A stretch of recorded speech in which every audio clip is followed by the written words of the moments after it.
Growing up in my family, I always knew my father had big plans for me. It wasn't just that he wanted me to succeed, it was that he had a very specific idea of what success looked like.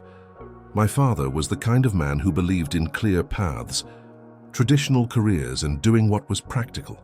There were no loose ends, no room for creativity or dreams that weren't tied to an income. And for him, the one career path that promised the highest amount of respect, status, and wealth was law. He made it clear from an early age, I would become a lawyer. He would tell me stories about successful attorneys he had met, about how they lived in big houses, drove nice cars, and were respected by everyone in the community. He'd speak about how lawyers were intellectuals, how their arguments could shape the future of entire societies. His tone was always full of pride as he painted this picture of a secure future. He had set the course for my life, and it was clear that deviation from it would not be tolerated. I wanted to please him. Who wouldn't want to make their father proud, especially when he invested so much of his own time and energy in shaping their future? But there was a problem. I didn't want to be a lawyer. In fact, I hated the idea of it. As much as I tried to push my thoughts aside, I could never shake the feeling that this career wasn't mine. I wasn't passionate about it. The more I thought about it, the more I realized I didn't even enjoy studying law. I couldn't imagine spending my life in a courtroom arguing cases that meant nothing to me. My true passion was writing. I loved literature. I loved the feeling of getting lost in a book, of escaping to another world with every page. I dreamed of becoming an author, someone who could tell stories and create entire worlds with nothing but words. But every time I tried to bring up my interest in writing, my father would brush it off as something unrealistic or a hobby. He never took my dreams seriously. "You can't live on dreams, son," he would say. "You need a real career, something that will guarantee you success and security. Writing is just a fantasy. It's not going to get you anywhere." Despite his harsh words, I didn't give up on my dream. I continued to write in secret. I filled notebooks with short stories, poems, and ideas for novels, all while pretending to follow my father's plan for me. I went through the motions of law school, sitting through lectures and reading endless legal texts. I did everything I could to meet my father's expectations, but inside, I felt empty. It was during my third year of law school when I finally made a decision that would change everything. I couldn't live this lie anymore. I realized I had to make a choice between following my father's path or following my own. So one day, I sat down and made the most difficult decision of my life. I dropped out of law school. I couldn't keep pretending I wanted to be a lawyer. I couldn't keep living a life that wasn't mine. I knew it would devastate my father, but I didn't know how deep the hurt would go. When I told him, I tried to explain as calmly as I could. "Dad, I'm not happy. I don't want to be a lawyer. I want to be a writer. I want to follow my passion, and I know it's not going to be easy, but it's what I have to do." His face turned pale. His eyes filled with disbelief. He stood there, silent, for what felt like an eternity before he spoke. "You're throwing your life away," he said, his voice cold. "I've given you everything, education, opportunities, a good home, and you want to throw it all away for a pipe dream. You think you can make a living as a writer? You think people will take you? Seriously?" I could see the anger in his eyes. I could feel his disappointment like a physical weight pressing down on my chest. My father didn't understand. He couldn't understand. To him, I had just abandoned everything he had worked for, everything he believed in. He didn't realize that I wasn't abandoning him or his vision for my future. I was simply choosing a path that felt true to who I was. The days that followed were some of the darkest of my life. My father refused to speak to me, and when he did, his words were harsh and dismissive. He made it clear that he thought I was making a huge mistake. My mother tried to mediate, but my father was steadfast. "He's ruining his life," he'd say to her over and over again. "He's making a mistake he'll regret for the rest of his life." I was heartbroken, but I didn't back down. I continued to write.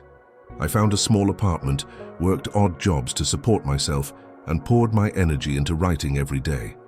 It wasn't easy. I faced rejection after rejection, but I kept going. I believed that if I just kept at it, If I kept writing, something would give. Then one day, everything changed. My grandfather, the man who had been a constant in my life, passed away. It was a painful time for our family.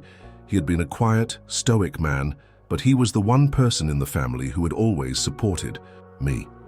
He had always told me that pursuing my dreams was worth the struggle, that it was more important to follow my heart than to live for anyone else's expectations. He was the one who encouraged me to write, even when my father scoffed at the idea. When my grandfather died, his inheritance became a topic of discussion. My father, being the eldest son, was in charge of how the money and assets would be divided among the family.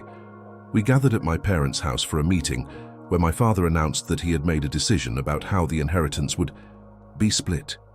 It was a moment I'll never forget.